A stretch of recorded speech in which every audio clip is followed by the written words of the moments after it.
Hello everyone, welcome back to a new video on this channel. Today we're going to be talking about Rosé, her solo career, and how she is now going through a big controversy related to her song, APT, and the Grammy nomination. There's a lot to cover, so without further ado, let's get started.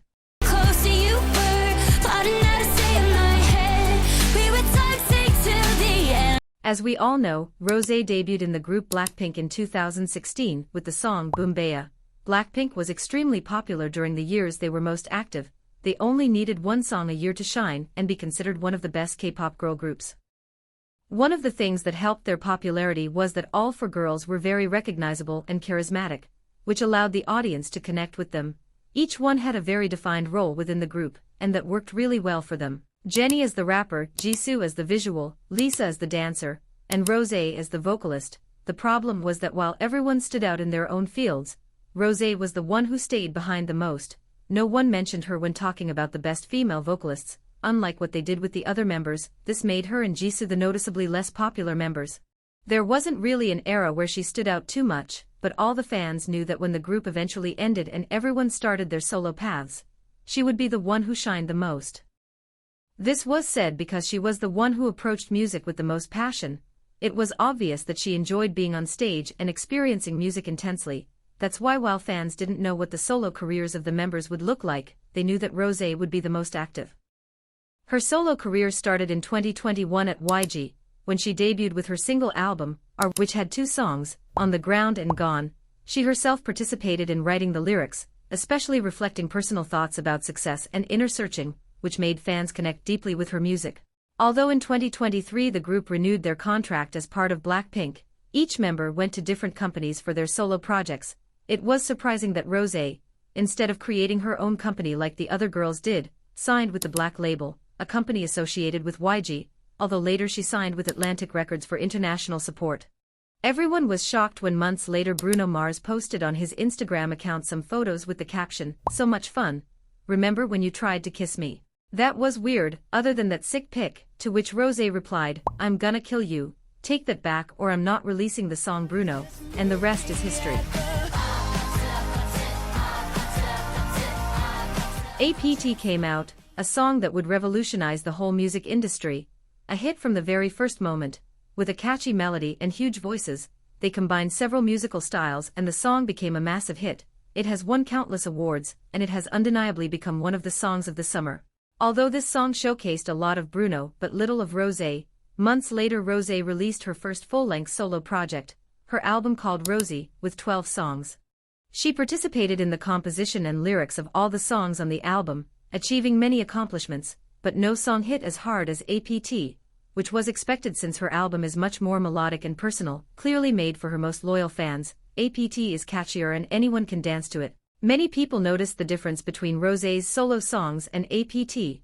It seemed that the crowd wasn't as excited during her own concerts when she sang her solo songs, and that could be noticed, for example in Toronto when she performed a song from her album called 3 AM, and when she asked the crowd to sing along, nobody knew the lyrics.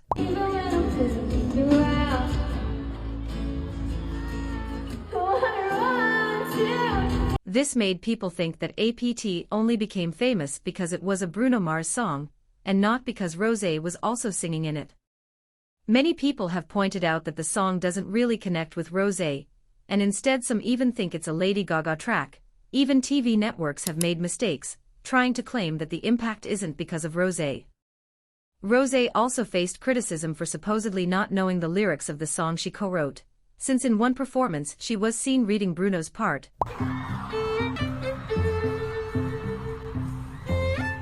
Many said that if she had really participated in writing the song, she would know even the parts that aren't hers. The situation escalated recently with the submissions to the Grammys. To clarify, the Grammys don't select just any song for nomination or awards, the artists themselves have to submit the songs to be considered. There is an official way to submit songs directly through the Academy's platform, although other artists have sometimes sent songs through different methods.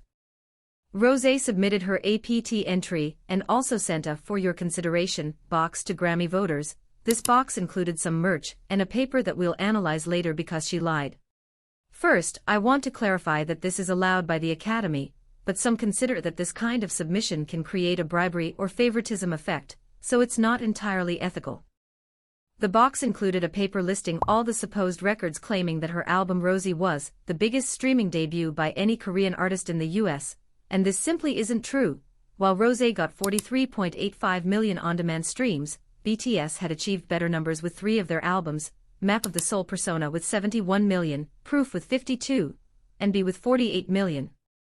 In other words, Rosé did not have the biggest streaming debut by any Korean artist in the US, and this paper lied. Now the question is whether this could affect Rosé's candidacy with APT. To start, this is not allowed, and Rosé would have broken several Grammy rules, especially the one that matters here: exaggerate or overstate the merits of the music, an achievement, or an individual. There is no official prior verification of the accuracy of every claim artists include in these materials because Grammy reviewers do not check each fact on promotional papers before voting. The point here is that one thing is the for your consideration boxes, where this paper with exaggerated information was included, and another is the Academy itself. That is to say, this paper is not the official submission for them to take her song into consideration. It is more like a gift or a promotional gesture, which is why I am not entirely sure if these boxes have to follow the exact same rules and regulations as the formal candidacies. This has been discussed a lot, so I don't know if the Academy has seen it or will take any action. Personally, I don't think that will happen. It could affect voters' perception if they feel they were being manipulated. I don't know if this was intentional, simply a mistake, or an actual attempt to commit fraud. In addition, there have been videos coming out suggesting that even the official sales of her album might not be real, since some people reported that they ordered merch or albums from other artists, and inside their package they also received Rosé's album without ever asking for it, indirectly inflating the sales that way.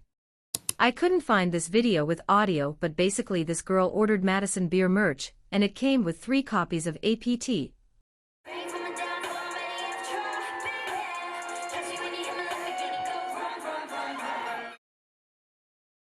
This of course sparked a lot of fandom fights, with people saying it's unfair that Rose could take credit for records that actually belong to others just to inflate her chances of being nominated for a Grammy, and on top of that many believe that other groups and soloists deserve it more than her, although that is obviously just everyone's personal opinion. That's everything for now. We still don't know if she will be nominated for a Grammy, or if the false information in the box will affect her nomination, and Rosé hasn't commented on it yet. Comment down below your personal opinions. Does Rosé deserve a Grammy? Would it be considered K-pop or not? Do you think there are other artists who deserve it more? And this has been all. I hope you like it. Make sure to like and subscribe if you did. It would help me a lot. See ya.